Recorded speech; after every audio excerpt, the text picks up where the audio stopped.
David, thank you for doing this. Montro's Expert Series is about honest conversations with people who we really admire.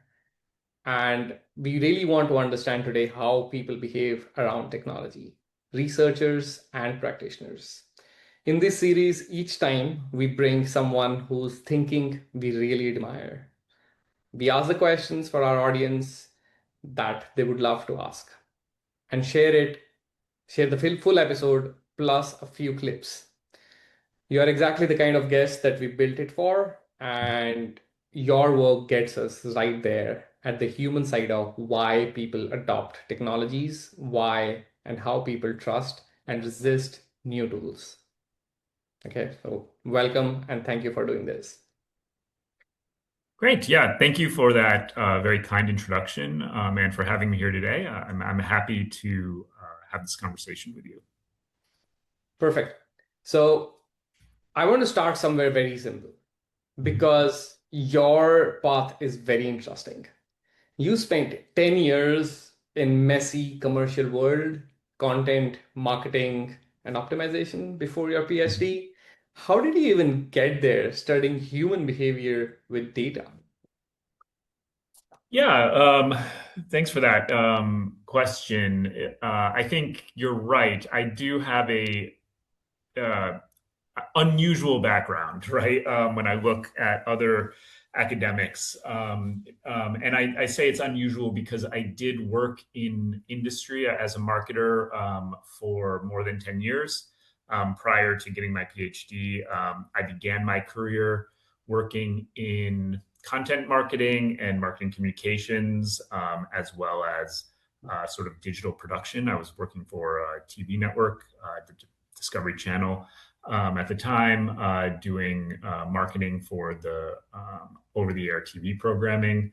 And that transitioned into a sort of product marketing role, working with software companies, which then ended up leading to consulting work, right? So I started working with a consulting firm, and really throughout all of those different roles, I think really just fundamental to any role in marketing, you have two areas of focus, right? I mean, all marketing is ultimately dependent on consumers, right? So we're interested in consumers and how they behave in the broader economy or marketplace.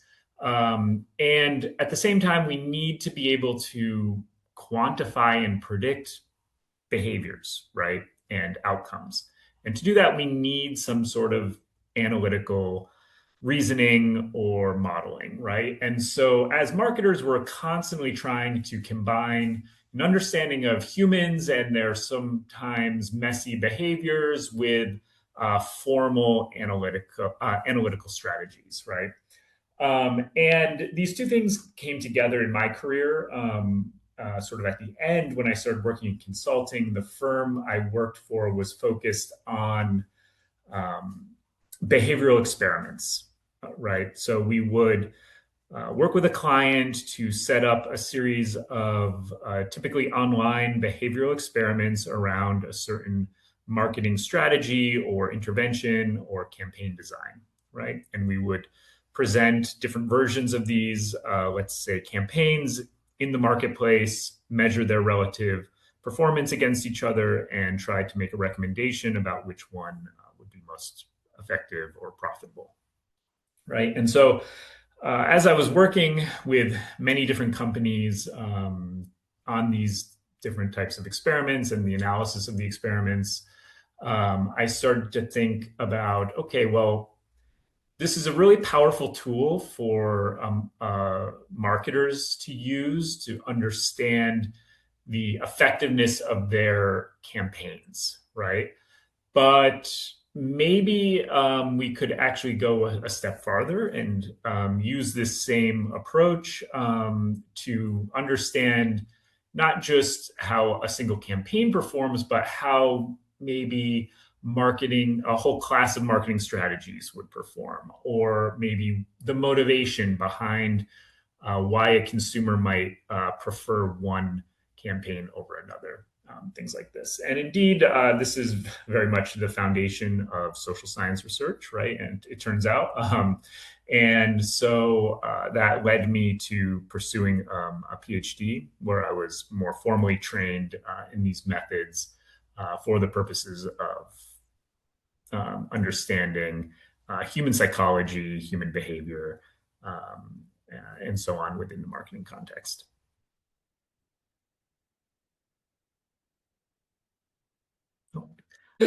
Across your research, is there a pattern that you keep running into? Because from the outside, a lot of it seems like the same thing. The gap between how companies intend and what people actually do. And now this could be the consumers of the company or actually the employees themselves. Mm-hmm. Yeah, this is an interesting insight. So I think we see this anytime there is a policy that has the intention of guiding or influencing people's behavior, right? Um, there, there's always a possibility that the um, policy is misaligned with people's own um, desires, right? Whether those desires are ultimately in their best interest or not, right? Or maybe whether they're in the best interest of society as a whole or not, or the company as a whole, as it may be.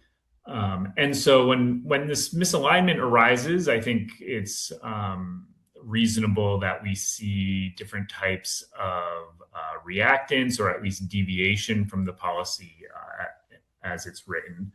Um, and people's tendency to react in this way, I think, interestingly varies by context, by sometimes gender, by culture, and so on, right? Which makes it kind of an interesting phenomenon to study. Um, yes, let's say I agree. Yes, this is a pattern that we see whenever there is some sort of policy in place, whether it's a law or regulation or a recommendation. There's a likelihood that people will act in the opposite way, or at least deviate from the recommended behavior. Perfect. Let's Mm-hmm. let's talk about a very concrete examples, right? And Mm-hmm. Yeah.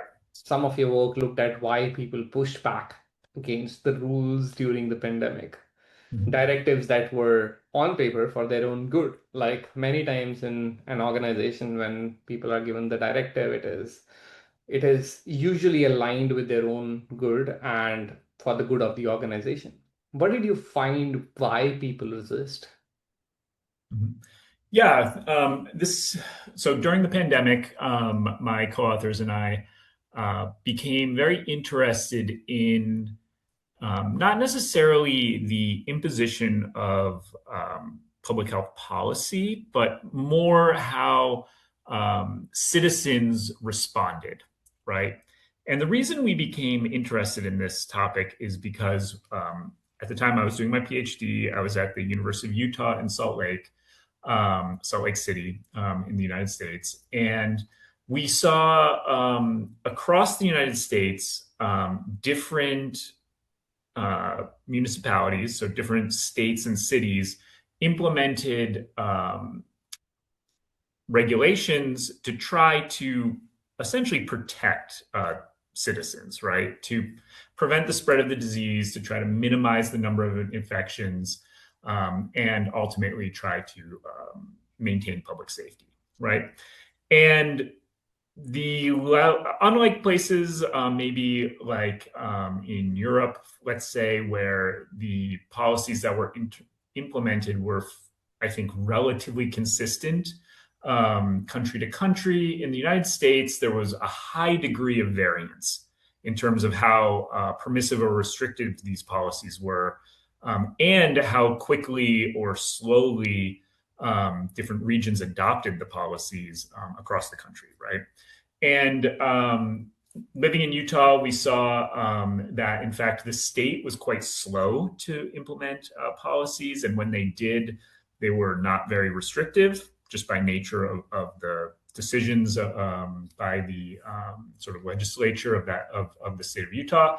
But within the city of Salt Lake, actually a different approach was taken. So the city itself implemented policies more quickly, and they implemented policies that were, objectively more restrictive than the state as a whole, right? And so there was this tension, okay, like different decision makers are selecting policies at different times with different levels of restriction, and people are reacting in different ways, right? In the city, people seemed to be fairly receptive to these policies, but in other parts of the state, we were seeing evidence that, in fact, even with restrictions in place, people were still more or less behaving as they would otherwise, right? Or as they did before the pandemic. And this led us to ask why. Okay, why would they do this? Why would some people react differently? Why do some people choose to basically ignore rules that are intended to protect them, right, to keep them safe? The paper you're, I think, referencing, which was published in American Psychologist, finds that, in fact, one of the factors that can explain this difference in behavior is the religiosity of the community. So how intensely religious belief is held within a community. And what we find is that across the United States during the pandemic, particularly in the early days of the pandemic, the more strongly religious the community, the less likely they are to follow restrictions. Okay, or in other words, more religious communities are more likely to violate protective restrictions like shelter-in-place directives. Okay, they're more likely to congregate, to travel, to move about their community after that kind of behavior has been restricted. And what we argue in that paper is not that it's anything about religion per se that leads people to behave in this way. Instead, what we argue is that for more religious people or more religious communities, congregation is a fundamental aspect of their daily lives, right? This is an important and integral activity that their world and their life is structured around. And when we implement a policy that restricts access to that aspect of their life, even if that policy is nominally meant to be protective and in their best interest, the trade-off is too great, right? And people end up essentially breaking the rule regardless, right? Because the threat of disease in this case was not as significant as the value that people receive from being able to meet with their communities, right? This is the fundamental explanation we provide for the result in that paper. And I think this extends to potentially other contexts. Now, obviously, we didn't test this in, for example, a workplace context, but I think the same logic would apply, right? So if we're thinking about developing some sort of corporate policy around using a particular type of tool, or sort of maybe method or business practice, right? We need to weigh the relative value that tool provides people with the risk or threat or danger that it might represent at the same time, right? And if the perceived risk is less than the perceived value, I think people will be very much inclined to ignore the policy and use the tool anyway. Yeah. So what you're probably saying is that if the benefit from the tool, let's say AI in this case, is increasing Mhm. productivity, Mhm. and even if people do not fully understand the implication, right? Mhm. So when it is in the personal context of people, people might, calculate that risk, Mhm. in a very careful manner. But in Mhm. some cases, the risks are not pertaining to them personally, but actually pertaining to the organization. The Mhm. implication is falling back to the organization. Well, the benefit is what people are driving themselves. So that could be leading to some of the behavior in their self-interest as compared to the organizational interest. Do you think? Absolutely. Yeah. So I think there's kind of two things there. I completely agree that, right, like they might not um, perceive the risk as being maybe a personal risk as much. So some of that is absorbed by, or you might think that some of the risk is absorbed by the organization, right? And so the individual user is protected somewhat, and therefore, um, uh, the trade off is even greater, or is even less. But I think another aspect to that is the idea of how well people understand risks when they're making these decisions, right? I think we often assume that people might have what we would call perfect information, right?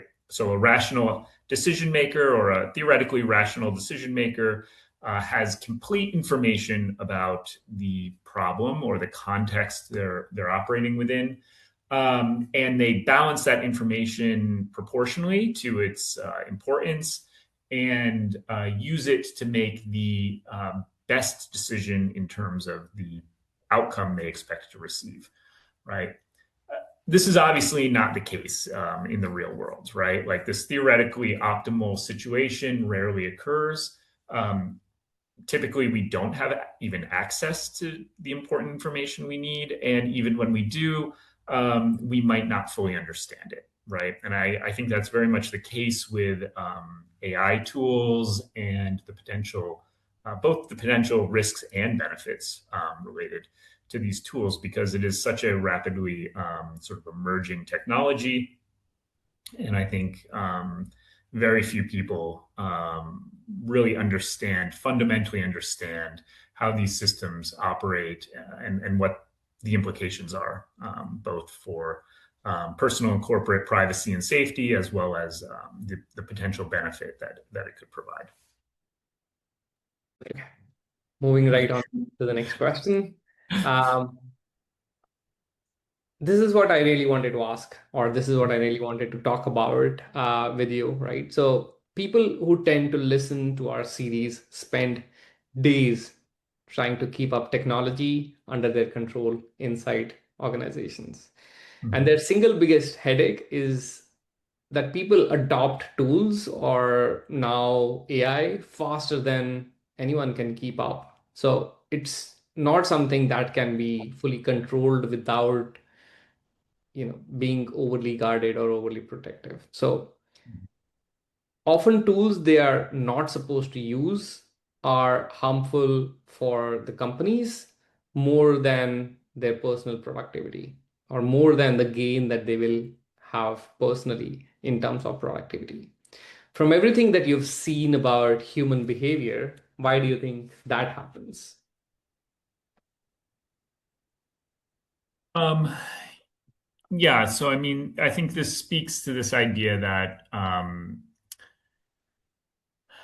people tend to perform a cost benefit comparison, whether that's conscious and formal, or sort of unconscious and ad hoc in the moment, when they're confronted with clear trade offs. Okay. And so in this case, the trade offs we're talking about are the benefit in terms to personal productivity that an AI tool might present, with the potential risk that this unregulated or evaluated tool might present to the organization as a whole, right? And exactly, there is a bit of a disconnect sometimes between the risk in this case and the benefit, because the benefit, if I'm the employee, and the tool helps me improve my own productivity or do more work in less time. That is something I feel immediately, but the risk is disintermediated, right? The risk is to the organization. It doesn't affect me directly, right? And this is, if we think about this more broadly, this is a particularly challenging and pernicious type of problem to solve. We see this in other aspects of society. So, for example, a very sort of prototypical representative of this class of problems in society would be that of climate change, right? So climate change it's turned out to be a almost intractable problem for society to address, because people's sort of the benefit people receive through, for example, altering their behaviors to minimize their carbon footprint or something like this, are on a different scale than the benefit that those changes in behavior might have for society as a whole or the environment as a whole, right? Or in other words, climate change happens relatively slowly over a long period of time and is global in scale, whereas changes to our purchasing patterns or our daily behaviors, consumption behaviors, affects us immediately and directly in our personal lives, right?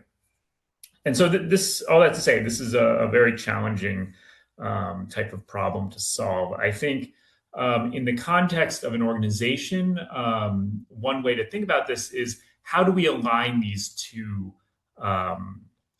two aspects, right? How do we align the potential benefit with the risk that it is posed, the potential benefit to the employee with the potential risk to the organization, right? I think traditionally we would try to do this through things like education. But also, I mean, I think incentive structures are powerful for people, right? And so, I mean, I think this is an area where we need to really think about, how do we align the incentive that people have in terms of productivity improvement for using an unapproved tool with the incentive to be compliant with a sort of corporate risk management policy, right? Right. Yes, absolutely. And I think you've mentioned very important aspect of Mhm. behavioral change, which does not impact them Mhm. positively immediate in the immediate term, right? Now Mhm. let's bring AI into it, Yeah. because you've looked at how people actually relate to it. One of Mhm. your findings surprised me, that people behaved more rationally when they thought they were dealing with AI than with another person. Tell me more about that. Mhm. Yeah, so we look at exactly that. How do people change their cognitive frame when they know or they believe they are working with an AI system as opposed to another human, right? And to understand this behavior that we've observed, we really need to think about how AI is understood popularly, right? And we can think about this, in kind of a fun way by trying to recall depictions of AI in sort of the media, right? In movies, in television, in books, and things like this, right? And often what we see are examples of um, imagined artificial intelligence systems or entities s- struggling with things like human emotion, either expressing or understanding emotion, right? And at the same time, we see these depictions of AI entities or systems um, behaving in a very calculated, rational, sort of cool way, right? Cool in the sense of slow, reasoned decision making, right? Based on data and evidence. So, of course, we have examples from things like Star Trek: The Next Generation of Data, right? Who's an android who works on the Starship Enterprise. And this is exactly sort of that character's development. Data struggles at first to express or understand human emotion and things like figurative language, metaphor, and idioms, so on. But at the same time is capable of ingesting huge quantities of information, processing it, and coming to a very clear and rational decision based on that information. Right? We see a similar thing in 2001: Space Odyssey with the HAL 9000 computer, and so on. Right? There's countless examples of this, and the reason I'm sort of belaboring this point is that continued exposure to these popular depictions of artificial intelligence has actually influenced people's expectations for how artificial intelligence systems should operate or behave, right? And this is very much what we find, right? So the first thing that we establish in this paper is that indeed people believe that artificial intelligence is more rational and less feeling or emotional as compared to a human. People generally believe humans are more sort of emotional and less rational. Okay. And this is important because what we then find is in a competitive context, where a human is competing against either what they believe to be another human or an AI system. This belief about how humans versus AI operate, how they think, actually changes the human's behavior, the human player's behavior in the game.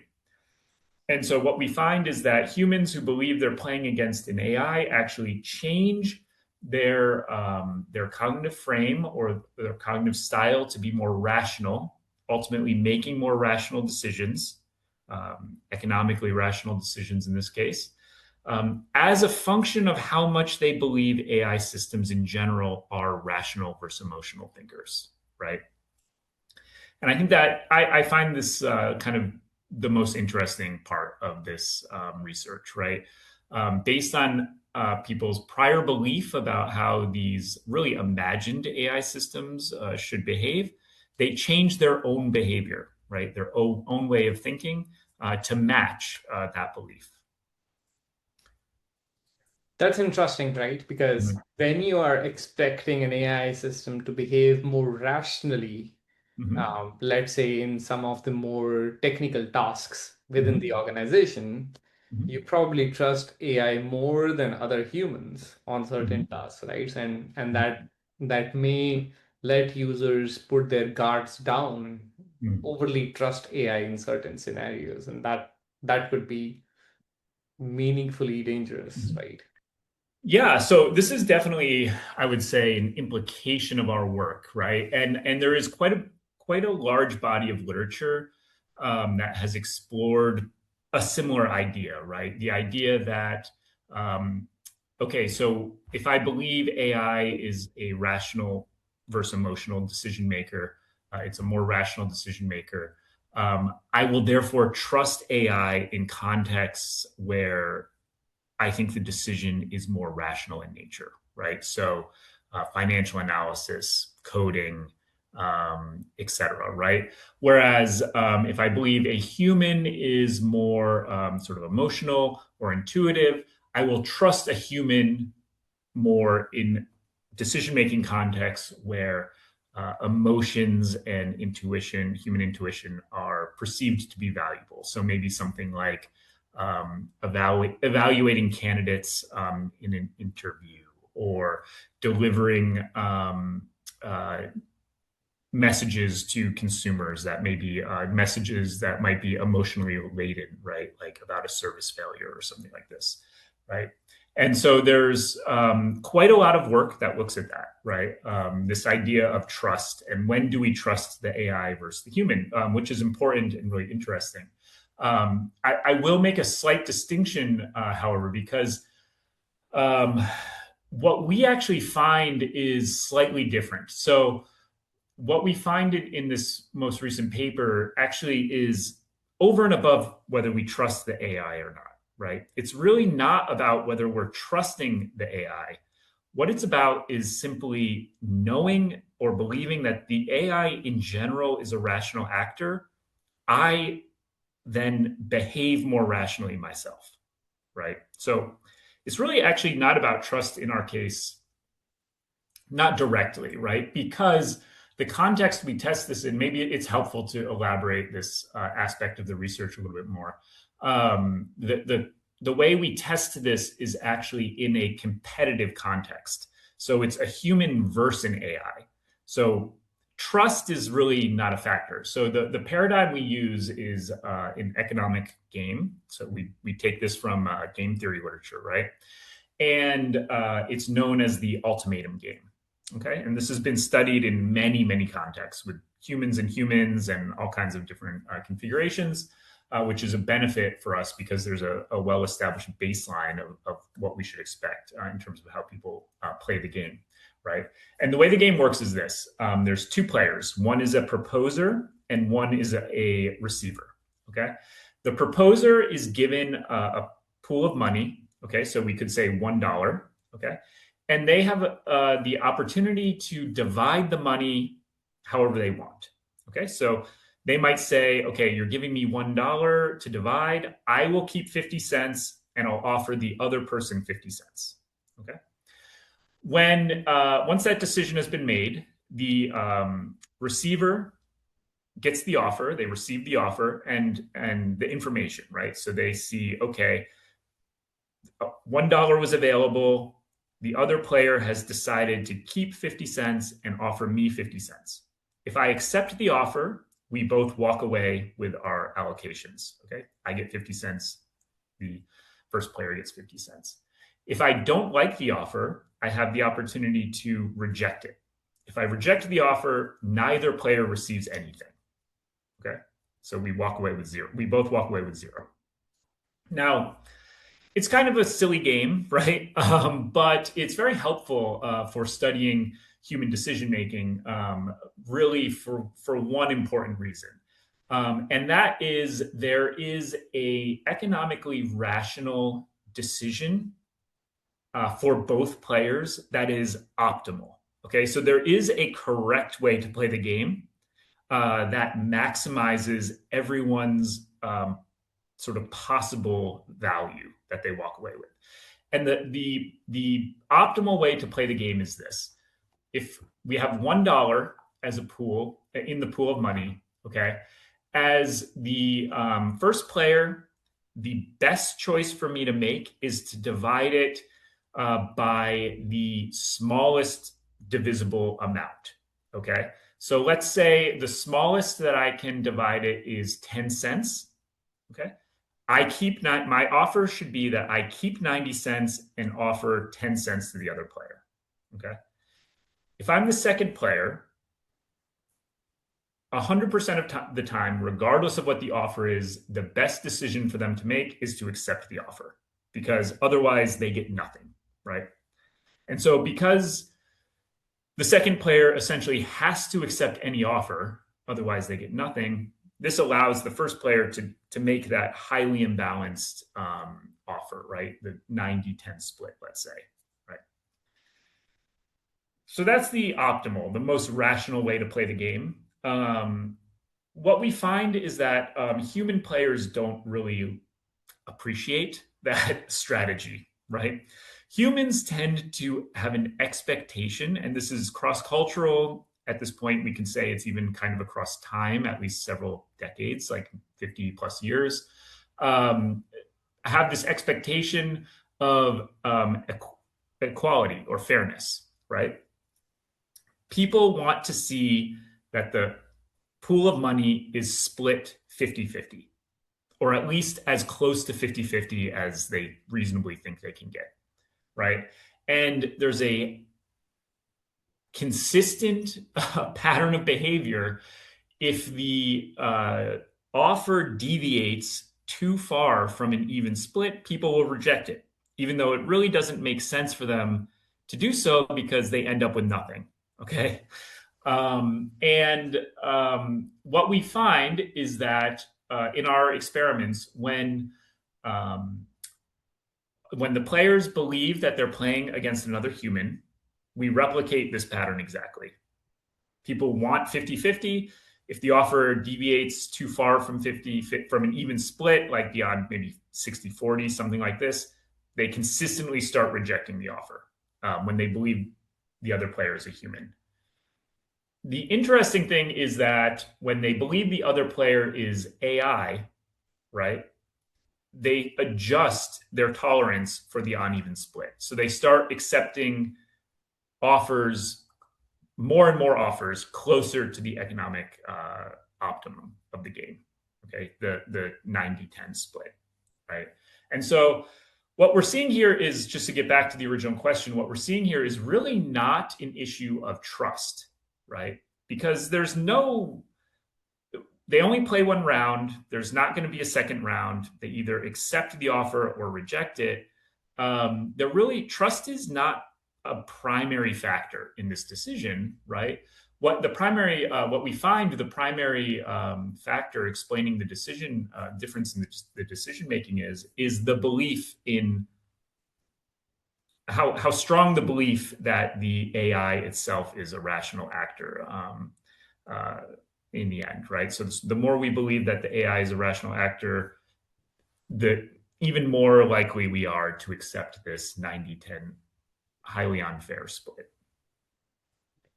Could that be because, as human, I probably okay for AI to take the share, because the benefit for AI may not be as personal as other humans. They will derive personal benefits from the non-equitable split between the money. And because the money is involved, AI taking the money is not as rational as other human walking away with any amount of money.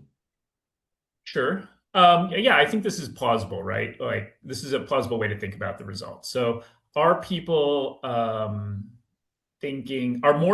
people more attuned to the benefit that another human might be extracting from the game as opposed to an AI?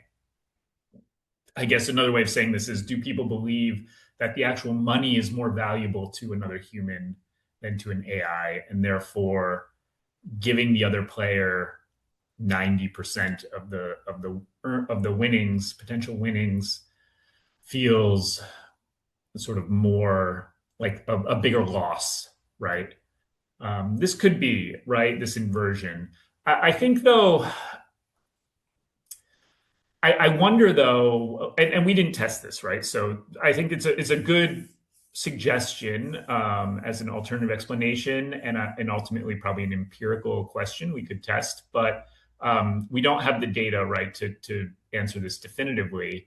I would wonder whether that sort of it's not quite metagaming, but it is sort of a second level thinking about the game, like what is the benefit for the other player? I wonder if that would dominate the perceived benefit for the person themselves, right? Like, Hmm. they still get 10 in this case, 10 cents or nothing, right? 10 cents is still more than nothing. Um, so I feel like that would ultimately, or it should, right? That should have more weight in the decision you're making than the realization that, okay, well, a human gets 90 cents and that might be very meaningful for them versus an AI gets 90 cents and we don't know what the AI will do with it. Like, maybe it goes to a bank account, or Yeah. but yeah, I mean, this is abstracted away, right? Like, we don't give any motivation for why the player might be engaging in this game. So it's Yeah. hard to think That's very about. interesting, right? Mhm. Because the people, the intended audience for this series are the people who Mhm. spend their days thinking about AI and how other Mhm. humans will behave Mhm. when they're exposed to AI in terms of Mhm. violating privacy or compromising some data that they're Mhm. not supposed to share, right? Mhm. And it's very interesting to understand the behavior, how humans behave when they are um, contacted with another AI system. And any suggestion that you have in terms Mhm. of learnings that you've had with people Yeah. working with AI as opposed to competing with AI. Mhm. Yeah. So I mean, this is a good point. So we're looking at this very sort of abstracted context for the purpose of being able to draw a meaningful comparison, right? For the experimental design. But I think in the context of a business or an organization, or maybe even in the context of policymaking, increasingly, this result does have some important implications, right? Because we know that within, for example, an organization, there are certain decisions which require careful, calculated, analytical, rational thinking, right? There's and this is important, and for the organization. And in these contexts, working with an AI tool or partner might be extremely valuable, right? That's what our results suggest, because not only can the tool facilitate the summarization of information, the analysis of data, etc. But it might actually make the human that's in the loop think and act more rationally, right? So that's a huge benefit. However, there are also decisions that are made in the organization that maybe are not as rational or require more emotion or intuition or human understanding, right? And what our results suggest is that in these cases, working with an AI tool might actually be a barrier to accurate and effective decision making, right? Because when people engage with the tool in these contexts, they actually start to think more rationally and ignore some of the qualities that, as humans, they have that are appropriate in that decision making context, right? And so what the results really suggest is this idea that it's not always about the sophistication of the AI itself, right? It's about the human on the other side of it and how they're going to react. And pairing humans with AI sort of universally could have a negative effect, particularly in contexts where these, at least for now, distinctly human qualities are still important. That's that's genuinely brilliant. Um, Thanks. Before we wrap, Mhm.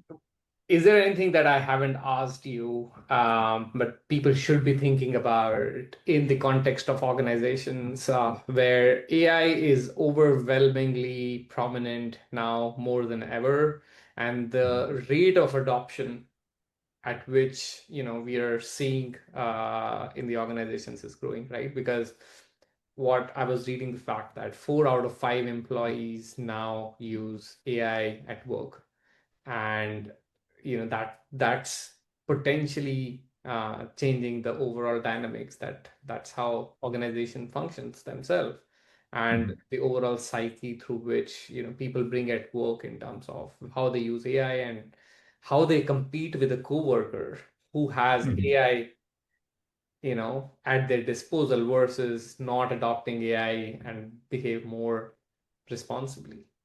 Mhm.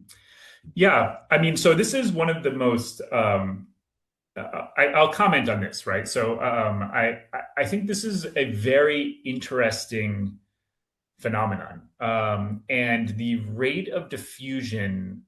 of this technology, specifically LLM based chat interfaces, is, I think, unlike any other technology we've seen, in at least in a business context, right? I think the diffusion across society is still relatively slow, actually.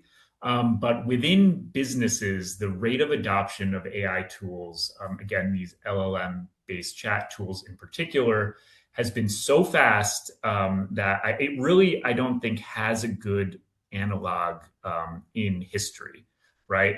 And I'm thinking specifically about the last significant sort of sea change based on technology that we saw, at least in marketing, right? And that was the transition to digital marketing, internet-based marketing, however you want to think about it.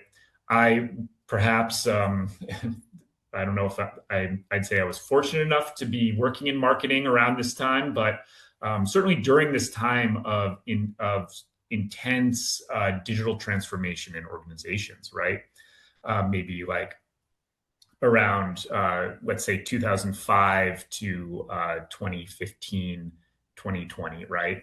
And it took businesses a long time to move down that path, relatively speaking, right? I mean, yes, websites were created, social media profiles were adopted, right? And so on. But to really develop and integrate a strategy around digital marketing took a long time. And the future, as to borrow a phrase, right? The future was not evenly distributed for a decade, right? So this is famously William Gibson said, right? Like the future is here, but it's not evenly distributed. I think that was certainly the case with sort of the digital transformation that occurred maybe 20 years ago, starting 20 years ago. With AI, like you said, now we see 4 out of 5 employees was the statistic you had using these tools in organizations, and they really did not exist 5 years ago, right? In a meaningful way that was accessible to consumers, right?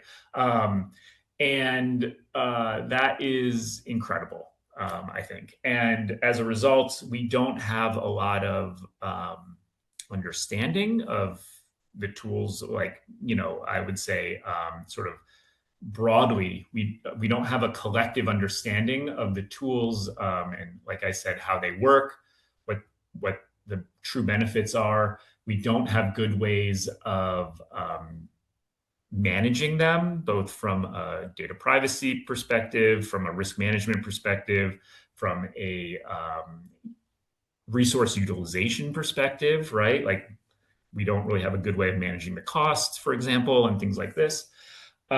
We don't have good ways of evaluating their performance or their impact on the firm, right? Very few people have thought about this. Well, lots of people are probably thinking about it, but there's very few solutions for this, right? And we don't have good ways of educating employees about their use, right? In terms of balancing skills across the organization, about teaching effective and responsible use of these tools, and so on, right? That sort of pedagogy, or the way we teach people prompt engineering, is really emergent, right? Very few people, if anyone, really has a good understanding of how we would even do that, let alone a practical program for implementing in an organization, right? And so I think it is really I do believe it is a unique phenomenon when we look at it from the perspective of a technology diffusion process in businesses. And there's a lot of unanswered questions that remain. As a researcher, makes it very exciting. But if I was still working in industry, I think I would feel differently about it. I think it could be potentially something that I was more worried about, at least in part. And so to kind of put a more positive spin on that, I will say that, I think in organizations, if you're working in marketing or managing a marketing team, I would think about the problem or the challenge in this way. And this is really informed actually by how I have begun engaging with AI with my students, right? Because I'm facing similar problems with perhaps at a smaller scale where the risks are much lower, but the problems nevertheless, I think, are somewhat parallel. So the first thing I would say is that um, at their foundation, LLM-based chat agents and other AI tools are fairly complex if you don't have an understanding of computer science, mathematics, and things like machine learning and neural networks, right? And so I wonder how valuable it is for people to begin developing that understanding if their primary goal is to be a user of the output of that foundational technology, right? Instead, what I have begun encouraging people to do, not all my students, I still make them study some machine learning and computer science theory, much to their dismay. But I think for most people, the best way to understand these tools is through experimentation, right? And so I think setting up a contained, safe environment where you can use some of these AI tools and experiment with them to see what they can and cannot accomplish, where they produce sort of the incredible results people like to share, and what the failure modes are as well, where they sort of stumble and result in mistakes and errors. I think that's really the best way to develop an understanding of this new technology, right? A personal understanding. So that's one. I think another thing I would suggest, this was particularly if I was a manager, is I would try to think about the overall objectives of the team, right? What are we trying to do for the business? And how can these AI tools help us do that, right? So rather than trying to manage each individual's adoption of the technology, think about how does this technology integrate with our broader strategy, our maybe quarterly or yearly goals, right? As a marketing team, and how do we best integrate the tool into that strategy, right? And can we align people around that vision, right? And so I think those would be the two big recommendations I would make, given this what feels like a quite chaotic and sort of rapidly changing environment. I think those are the two sort of approaches I would take. So this has been genuinely brilliant, David. Before we wrap, what haven't I asked you that you think people should be thinking about? That was a retrospective question. uh, okay. To close, a book, a paper, or an idea that shaped how you think and you'd point our audience towards.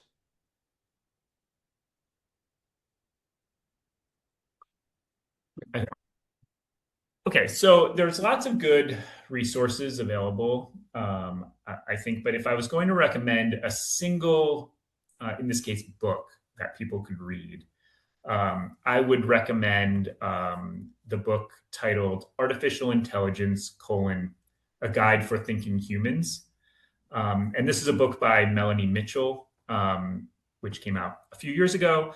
But I think it provides a still very, very relevant and effective guide for exactly what we've been talking about. How do we make decisions in this world where we now have artificial agents both facilitating the decision-making process and even, at least in the near future, maybe making decisions for us?